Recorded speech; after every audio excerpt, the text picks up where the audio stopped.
வாங்க, இதோ வந்துட்டாங்க. இங்க எதுக்கு கூட்டிட்டு வந்தீங்க? நான் தான் உன்னை கூட்டிட்டு வர சொன்ன பத்மா. உன்கிட்ட பேசணும். என்கிட்ட நீங்க என்ன பேசணும்? நம்ம குடும்பத்துக்குள்ள 1000 பிரச்சனை இருக்கலாம். நம்ம 2 பேருக்கும் பொதுவா இருக்கிற ஒரே ஒரு எதிரி அந்த மாயா தான். அந்த மாயா உன்னை கை நீட்டி அடிச்சிட்டாலாமே. மாயா அந்த வீட்டுல இருக்கிற வரைக்கும் உனக்கு இந்த மாதிரி அவமானம் வந்துகிட்டே தான் இருக்கும். இந்த சந்தர்ப்பத்தை பயன்படுத்தி அவளை வெளியில அனுப்புறதுக்கு பாரு. என் அண்ணன் கிட்ட சொன்னேன், அவளை வெளியில அனுப்புவாருன்னு நினைச்சேன். ஆனா அவர் கண்டுக்கவே இல்ல. உன் அண்ணி ஜானகிக்காகவே அவர் எதுவும் செய்யாம அமைதியா தான் இருப்பாரு. அதுக்காக நீ அவளை விட்டுறாத. ஏமா, உங்களை கை நீட்டி அடிச்ச அந்த பொண்ணு இப்படி அந்த வீட்டுக்குள்ளேயே இருக்கலாம்? அவளை வெளியில அனுப்புறதுக்கு உனக்கு என்ன உதவி தேவைப்பட்டாலும் நான் செய்ய தயாரா இருக்கேன். பாருங்க சம்பந்தி, அவளை மட்டும் நீங்க வீட்டை விட்டு வெளியே அனுப்பிச்சிட்டீங்கன்னா ஏன் பொண்ணு சாரு நீங்க ஆசைப்பட்டபடி உங்க வீட்டுக்கு மருமகளா வந்துருவாள்ல. அதுக்காக நீ அமைதியாவே இருந்தா மாயா நிரந்தரமா அங்கே இருந்துருவா. அப்புறம் உனக்குன்னு அந்த வீட்டுல எந்த மரியாதையும் இல்லாம போயிடும். சீனுக்கிட்ட பேசி அவளை வீட்டை விட்டு வெளியில அனுப்ப சொல்லு. அத நீங்க எனக்கு சொல்லணும்னு அவசியம் இல்ல, அது எனக்கே தெரியும். இத சொல்றதுக்கு என்ன கூப்பிட்டீங்க?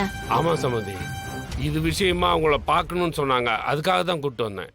நீங்க கொஞ்சம் தனியா வாங்க.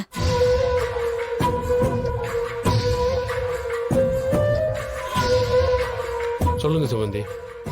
இங்க பாருங்க, என் பையன் வாழ்க்கை நல்லா இருக்கணுங்கிறதுக்காக மட்டும் இல்ல, உங்க பொண்ணும் நல்லா இருக்கணும்னு தான் போராடிட்டு இருக்கேன். எனக்கு என்ன செய்யணும்னு தெரியும். மத்தவங்க அறிவுரையெல்லாம் எனக்கு வேண்டாம். அந்த மாயா சீக்கிரமே வீட்டை விட்டு போயிடுவா. என் புள்ள அவளை அனுப்புறேன்னு சொல்லிட்டா, அவன் கண்டிப்பா செய்வான். இனிமே யாராவது சொன்னாங்கன்னு சொல்லலாம் என்ன கூப்பிடாதீங்க.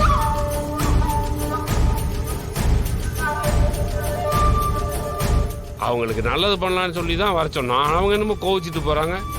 பேசட்டும், கோவம் இருக்கதானே செய்யும். நான் வேற ஒரு திட்டம் வச்சிருக்கேன், நான் சொல்றதை செய்யுங்க.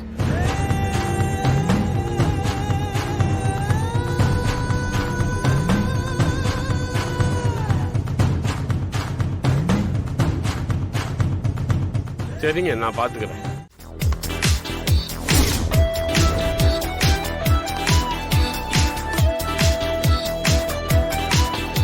பாஸ், நான் உங்களை தினம் பாக்குறேன். கையில பொருளா வச்சிருக்கீங்க. பிராக்டிஸ் பண்ண மாட்டீங்களா? இல்லங்க, அவங்க பண்றாங்க, நான் கூட வந்தேன். பிராக்டிஸ் பண்ற எங்களுக்கே காலைல 5 மணிக்கு எஞ்சி வர கஷ்டமா இருக்கு. நீங்க சும்மா உட்கார்றதுக்கு கரெக்டா வந்துடுறீங்க. யார் உங்களுக்கு தெரிஞ்சு போனா? ஆமா,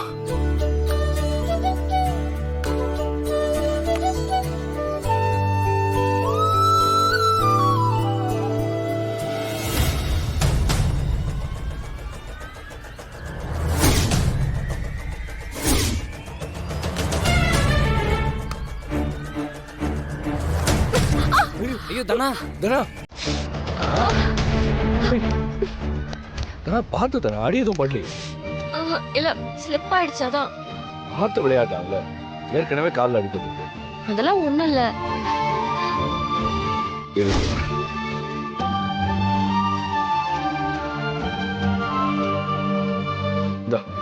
தண்ணி இல்ல உடனே தண்ணி குடிக்க கூடாது, 5 மினிட்ஸ் ஆகணும். சரி, இந்த தொடச்சுக்கோ.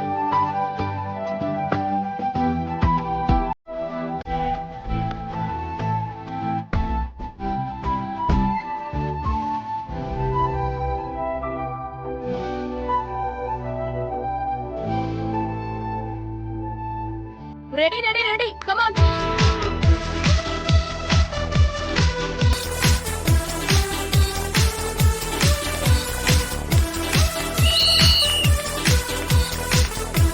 Practice over. தனா, சொல்லுங்கப்பா. பிராக்டிஸ் எல்லாம் நல்லா தானே போகுது? மேடம் எப்படி சொல்லி கொடுக்குறாங்க? நல்லா சொல்லி கொடுக்குறாங்கப்பா. எனக்கே என்கிட்ட இப்போ நிறைய சேஞ்சஸ் தெரியுது, நிறைய இம்ப்ரூவ் ஆயிருக்கேன். சந்தோஷம். உனக்கு ஏதாவது தேவை இருந்தா சொல்லுமா, என்ன கேட்டாலும் நான் செஞ்சு கொடுப்பேன். என்ன கேட்டாலும் செய்வீங்களாப்பா? என்னம்மா இப்படி கேக்குற? நான் வாழறதே உனக்காக தான். நீ கேட்டு நான் எது இல்லைன்னு சொல்ல போறேன். தனா, நான் சில விஷயங்களை ரொம்ப லேட்டா தான் புரிஞ்சுக்கிட்டேன். ஆமா, பக்கத்து ஊர்ல இருக்கிற சேதுராமனுடைய பொண்ணு நேஷனல் போட்டியில கப்பு ஜெயிச்சிட்டானா? சொல்லிக்கிட்டு இருந்தாரு. ஆமாப்பா, நானும் கேள்விப்பட்டேன். நானும் உன்னோட கனவுக்கு முன்னாடியே சம்மதம் சொல்லியிருந்தா நீயும் இந்நேரம் நிறைய கப்பெல்லாம் ஜெயிச்சுட்டு பெரிய பெரிய விஷயங்களெல்லாம் சாதிச்சிருப்பேன். அதையெல்லாம் விட்டுட்டு கல்யாணம் அது இதுன்னெல்லாம் யோசிச்சுட்டேன். அதுக்கும் மேல நான் வளர்த்த ஒரு துரோகியே உனக்கு தாலியை கட்டி பெரிய கஷ்டத்தை கொடுத்துட்டான். உன் லட்சியம் கனவு எல்லாமே சீக்கிரமா நடக்காம இருக்கிறதுக்கு நானே தடுத்துட்டேனேன்னு குற்ற உணர்ச்சி இருக்குமா? அப்பா அதெல்லாம் ஒண்ணும் இல்லப்பா. அதான் இப்போ முழுசா நீங்க எனக்கு சப்போர்ட் பண்றீங்கல்ல. இருந்தாலும் நான் செஞ்ச தப்பை எப்படியாவது சரி பண்ணியே ஆகணும். உனக்கு என்ன வேணுமோ என்கிட்ட கேளு. அந்த கப்பை ஜெயிச்ச பொண்ணை கூட நம்ம போய் பார்க்கலாம். உனக்கு ஏதாவது சந்தேகம் இருந்தா அந்த பொண்ணு கிட்ட கேட்டு தெரிஞ்சுக்க. இல்லப்பா, எனக்கு ஏதாவது தேவையா இருந்தா நானே கேக்குறேன். இப்ப தேவைக்கு அதிகமாவே நீங்க எனக்கு பண்றீங்க.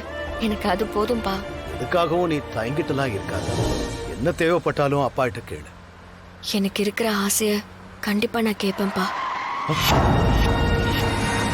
என்னதுன்னா என்ன ஆசை? எதா இருந்தாலும் கேளு, நான் செய்யறேன். ஐயோ, மனசுக்குள்ள பேசுறதா நினைச்சுக்கிட்டு சத்தமா பேசிட்டனே. இல்லப்பா, என் மனசுல எந்த ஆசை வந்தாலும் நான் கேட்பேன்னு சொல்ல வந்தேன். வேற எதுவும் இல்ல. நீங்க போங்கப்பா.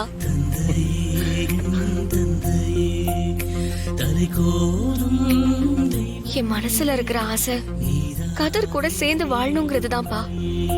நான் வின் பண்ணிட்டு கண்டிப்பா கேட்பேன். நீங்க அதை செஞ்சு கொடுப்பீங்கன்னு நான் நம்புறேன். எல்லாருக்கும்